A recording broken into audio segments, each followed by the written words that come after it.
All right, guys, welcome back. Quick little update video on the Forester. Now, if you watched the last video, we did a 2-inch lift using a cross-track lift. And at the end, I mentioned I actually had the lift spacers on the front struts swapped. So I did swap those back, but I still have some positive camber in the front. It's kind of hard to tell on camera, but we're going to need to fix that. Now, these Subarus do have a upper camber bolt factory, but there's very limited adjustment, and it's mainly used for if this was stock ride height.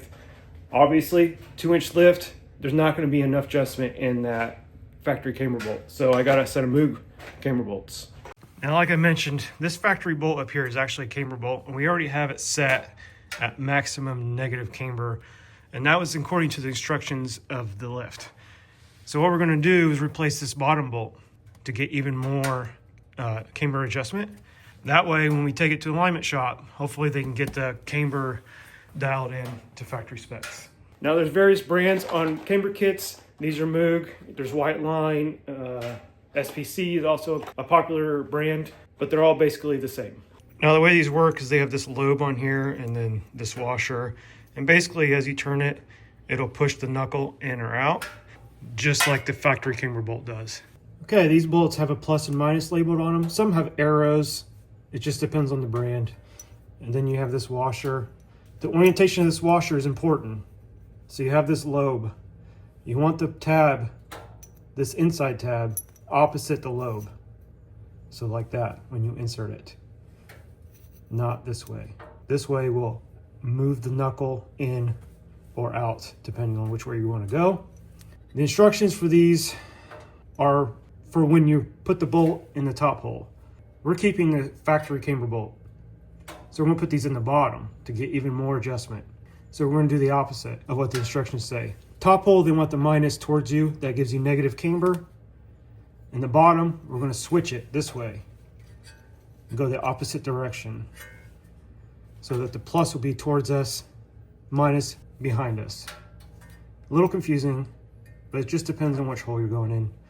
Like I said, instructions state to put it in the top hole, and if you want negative camber, when in the top hole, negative goes towards you. We're gonna go in the bottom hole, so we're gonna do the opposite. And the way that's gonna work is, say this is towards us, this is towards the engine. This lobe is gonna push the bottom of the knuckle towards us, which will tilt the whole assembly in, giving negative camber. It's kind of confusing trying to see it or visualize it, but once we get it in, I'll show you how it works. All right, for the top, we're just going to loosen it. Do not remove the bolt.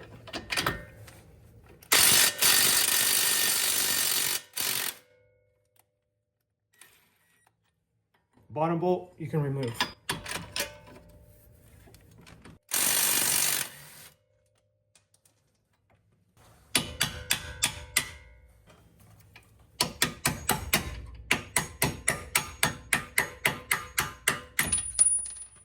So, camber bolt, we want the plus towards us.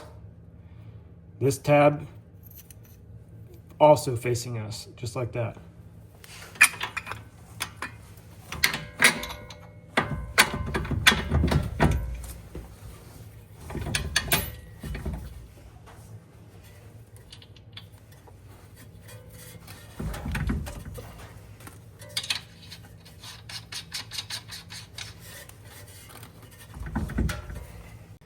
Okay, now it can be kind of tricky to get this seated, especially this washer. You may need to rotate this bolt around just to get a gap for that inside tab on this washer to seat inside the strut. So just work it a little bit until you got a clear path and you can push it in. Now here, I'll turn it and you should be able to see the top of the rotor move. See how it's moving out? That's positive.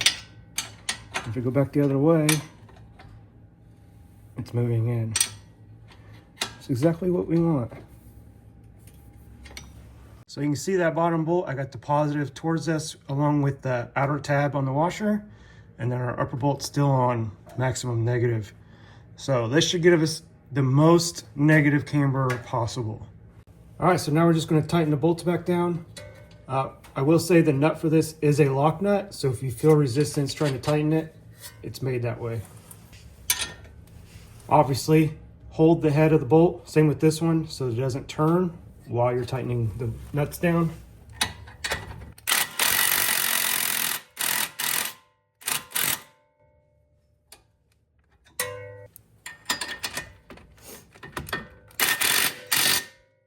Now make sure you torque your bolts. There's a torque spec specific to this bolt, and it's 100 foot-pounds for the 14mm bolt.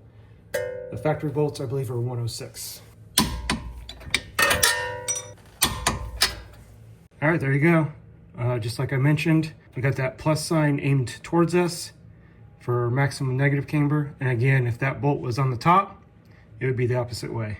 All right, that'll do it for this one. Quick, easy little informative video on camber bolts for these. Now, I got my anti-wobble insert order from Anderson, so that should be coming in a couple days.